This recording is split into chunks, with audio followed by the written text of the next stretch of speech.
Hello everyone. Question दिया गया है what are covalent compounds. Covalent compounds क्या होता है, why are they different from ionic compounds, और ये आयनिक कंपाउंड से डिफरेंट कैसे होते हैं। List their three characteristic property, और उसके तीन प्रॉपर्टी में हम लोग को दिखाना है डिफरेंसेस क्या है, या लिस्ट वाइज। तो पहले क्या होता है कोवैलेंट कंपाउंड, वो हम लोग को समझना है। Covalent compound, those type of compound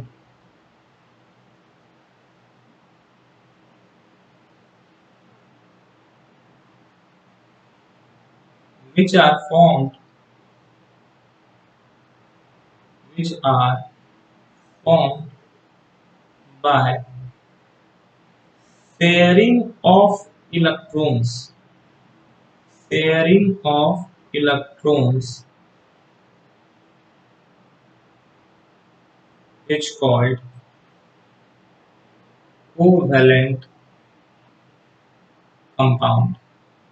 जो शेयरिंग ऑफ इलेक्ट्रॉन से बना है उसको कोवैलेंट कंपाउंड बोलते हैं।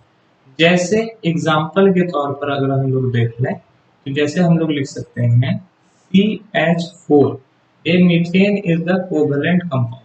कोवैलेंट कंपाउंड कैसे है, तो ये समझो कोवैलेंट कंपाउंड इसलिए है क्योंकि यहाँ पर इलेक्ट्रॉन का शेयरिंग हो रहा है। कैसे शेयरिंग हो रहा है, कार्बन कार्बन का एटॉमिक नंबर होता है 6 और हाइड्रोजन का एटॉमिक नंबर होता है 1। इसका इलेक्ट्रॉनिक कॉन्फ़िगरेशन होता है 2 4 और इसका इलेक्ट्रॉनिक कॉन्फ़िगरेशन होता है 1।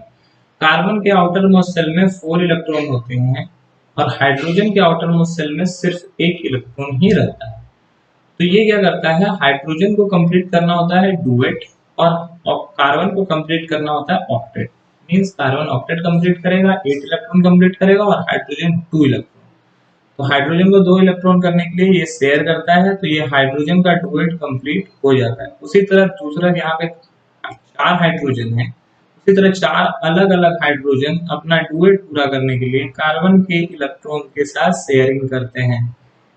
तो शेयरिंग करने से हाइड्रोजन का डुएट तो कंप्लीट हो जाता है, साथ साथ हाइड्रोजन का भी ऑक्टेट, सॉरी साथ साथ कार्बन का भी ऑक्टेट कंप्लीट होता है। यहाँ पे अगर आप ध्यान से देखोगे तो कार्बन का भी ऑक्टेट कंप्लीट हो गया, 2 इलेक्ट्रॉन यहाँ से, 2 इलेक्ट्रॉन यहाँ, 2 इलेक्ट्रॉन यहाँ और 2 इलेक्ट्रॉन। तो ये कोवैलेंट कंपाउंड है। अब इसमें क्वेश्चन है why are they different from ionic compound, ये आयनिक कंपाउंड से डिफरेंट क्यों होते हैं। Covalent compound are different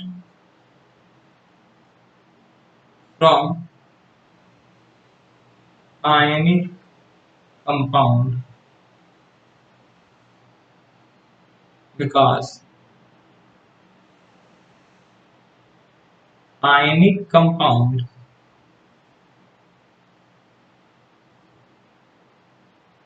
ionic compounds are formed by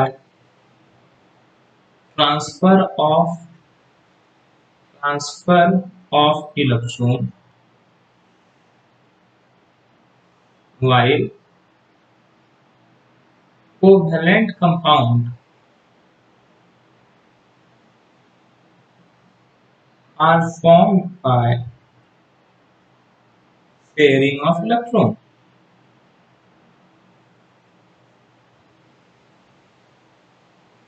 और अगर आपको इस तरह से नहीं लिखना है और अगर डिफरेंस वाइज लिखना है तो एक तरफ में आप लोग लिख लो कोवैलेंट कंपाउंड और दूसरी तरफ में लिख लो आयनिक कंपाउंड।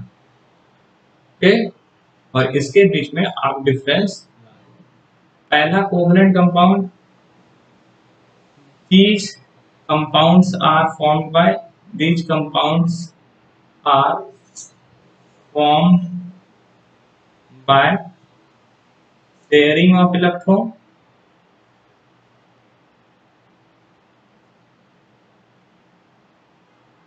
और इसमें लिख सकते हो these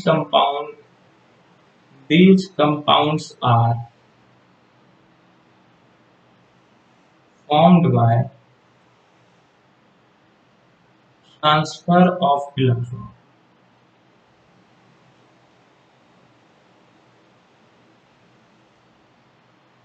इसके अलावा दूसरा अगर हम लोग बात करें तो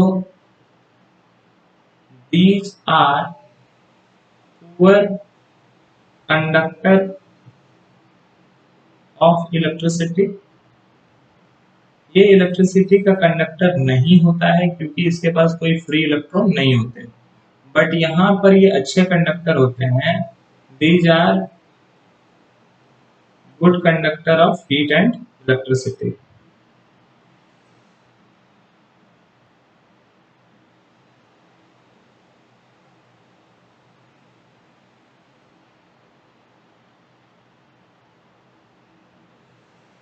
ये अच्छा कंडक्टर होता है इलेक्ट्रिसिटी का। और अगर तीसरा डिफरेंस लिखना है ये भी लिख सकते हैं, these are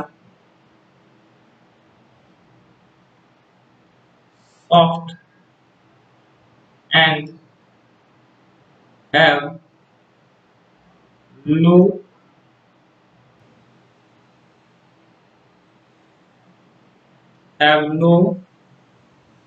melting point and boiling point। और इसमें लिख सकते हैं these are hard and have high melting point and boiling point। ये इस तरह से आप लिस्ट भी बना सकते हो। तो आई होप ये आपको समझ में आया होगा। That's all.